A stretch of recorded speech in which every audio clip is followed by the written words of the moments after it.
everybody, it's Mrs. Smith and I'm here at my house and I thought it might be fun to do a lesson on how to draw sea turtles. Sea turtles are one of my very favorite animals. So one of the projects I like to do with my class is to draw a sea turtle. Now there's a couple of pictures up here of some samples of what yours might look like. We're going to do ours a little bit different, a little simpler. What you're going to need for this project is some paper. You're going to need a pencil and an eraser. If you have an eraser that's separate from the one at the end of your pencil, it's actually a better idea. These erasers aren't the best for erasing. And then also, you'll need something to color your picture with. Now, this is where your choice comes in. You can use anything to add color to your picture. You might want to do pencil crayons, you might want to do crayons, and if you're really adventurous, you can even try painting. So there's many ways to add color to your picture. What I'm going to do is I'm going to start off by showing you how to do the sea turtle, and then I'm going to go over it a little bit slower a second time. If you have to pause, if I'm going a little bit fast, you can put pause on your video and then you can catch up and then press start again, and that way you can take the time you need to get each shape. So I'm going to pretend that this board is my piece of paper, and I'm going to take these ones down for right now just so that I have the whole board to use. When you're starting your sea turtle, you're going to start with a shape that's kind of like an egg. So it's going to be like an egg that's upside down. So what I mean by that is go to the center of your page. This is my outline of my page. Now, I don't want to do a small shape like this. If I do a small shape like this, my turtle is going to be really, really tiny, and I'm going to have a whole bunch of space around it. So I'm going to erase that. What you're going to want to do is you're going to want to start it a little bit down and from each side and a little bit of space at the bottom. So here's how big my shape is going to be. It's going to kind of come around like this, and it's going to come up here. I'm going to round that off a little bit. Now, if you're using your pencil, make sure that you're pressing really lightly. These are what I tell my class has heard me say this many times, is you want to do whisper light pencil marks. Enough that you can see, but light enough that if you make a mistake or you're not happy with something that you do, that you can erase it. And you don't want to see the leftover marks. Okay, so this is going to be the back shell of the turtle. The next step that you're going to do is you're going to do a smaller line inside. Just like this. So I'm just following that line. And I want to kind of make sure that it's about the same width wherever you go. Okay. Now remember, you can pause at any time to give yourself a chance to catch up. Once you've done that shape, then what I want you to do is, as light as you can, you're going to draw, because you're going to erase this later, so you want to make sure it's really, really light. You're going to draw a really light line. My pen won't go light. It'll look the same as the others, but your pencil can.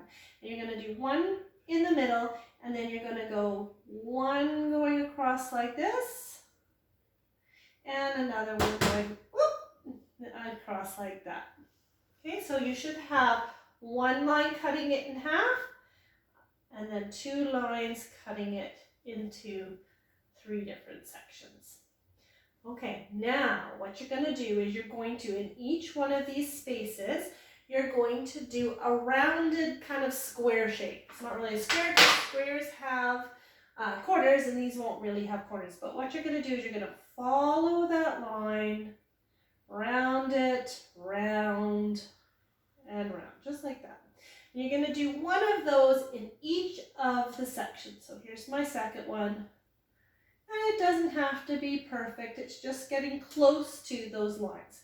You don't want to cross those lines. So you go down and around, down and around. I'm going pretty quickly. You can take a little bit more time if you want. Now this one kind of almost looks like a little bit of a triangle shape. Okay, and then I'm going to go down and around here. Once you finish doing, you'll have 1, 2, 3, 4, 5, 6 blocks. What you're going to do is you're going to go back and you're going to erase these lines. So luckily for me, I can just do it with my finger, but you guys are going to have to use your really good erasers, and you don't want those to show, so erase it really, really well. Once you have that shape, the next part is going to be doing some details on your outer rim. So you're just going to go around, and every few centimeters, maybe a couple of fingers, you're just going to put a line on that ring. So you can see when I get to this part, I kind of need to start curving my lines. They're still straight lines, but I'm going to kind of angle them a little bit. So see how it kind of changes the direction that they're going? And I just keep going all the way around my turtle. I'll keep going from this way. Oh, that's a lot of work, a lot of lines. My arm's gonna get sore. Okay, now this is the back of the shell of the turtle, but we still don't have heads and flippers. So we're gonna start with the head. The head's gonna be, see how this part was wider at the top and this is a little bit narrower or skinnier? We're gonna do the head up at the wide part. So here's what I'm gonna do. I'm gonna do it kind of like a candy cane shape. So I'm gonna start over here and I'm gonna go around. So it looks kind of like a hook or a candy cane. And then what I'm gonna do is I'm gonna bring it back in a little bit and down like that.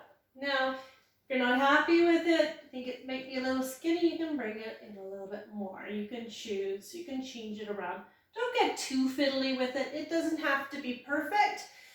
And this can always be a practice time. Sometimes it takes a couple of times to get it the way that you want. Mrs. Smith actually practiced doing this a few times before I even started videoing. So here we go, and I'm going to put an eye on him. I'm just going to do one eye because it's kind of looking at him looking down, so you'd only see. And you can also do a little bit of a line if you want, or you can leave it. I think I'm going to leave mine off. Now, for his flippers, they're going to go out like this from the sides. They're going to go out. Now, they're going to go out like this, and then they're going to kind of turn down. Now, mine goes right off my edge. Depending on how close you have your back shell to the edge of your paper, you may fit the whole flipper in, but you might also run out of room. I kind of ran out of room. So then what I'm going to do is I'm going to just bring it over here, and I'm going to have it. See how it looks like the flipper is right off the page? And then I'm going to do the same shape up here. I'm going to go up and then bring it back down. And then I'm going to go up here and oops, it's right off the page again. Then over here, these ones are a little bit easier. You're just going to bring it down like that. And then bring it over here. And then bring this one down and bring it like this. And that's your sea turtle. So you can play around with it till you get it just the way that you like. Now, when you're coloring it, you can make some decisions. So on this paper, you can see that they use colors like greens and oranges and yellows. You can use different colors of green. This one even used black. They decided to put some scales kind of on the flipper. You can add that. They even did it on the head. So if you take a look, they did it on the head and the flipper. So that's up to you if you want to add that detail. So when you're thinking about colors, you can use colors that I've seen that work really well are greens and yellows. And you don't have to be just stuck with one kind of green. You can do different shades of green, and that will look really nice. Or if you want to be really creative, you could also do crazy colors. You could make a pink turtle or a purple turtle and play around and get your, you can be creative with what you do. If you want, the last idea is that if you want to use crayon to color your turtle, you can color your turtle with crayon. If you do it really hard, you can use blue paint and you can paint over top of it, and it will give you kind of a look of water. But you don't have to paint, you can just cut it, or you could cut this out and put it onto a different background and make an ocean background where you might put other things. Well, I hope you've enjoyed my video on making a turtles. I'm hoping to do some more lessons, so if you want, you can always check back and see if we've got some more drawing ideas. I hope you're all staying safe, and we'll talk to you soon. Bye, guys.